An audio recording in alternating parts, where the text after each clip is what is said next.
हदीस नंबर 628 बाब अजान का बयान बुखारी शरीफ।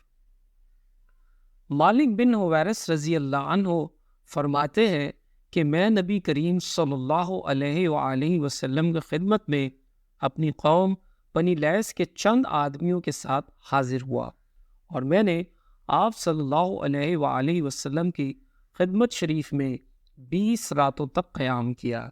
आप सल्लल्लाहु अलैहि वसल्लम बड़े रहमदिल और मिलनसार थे।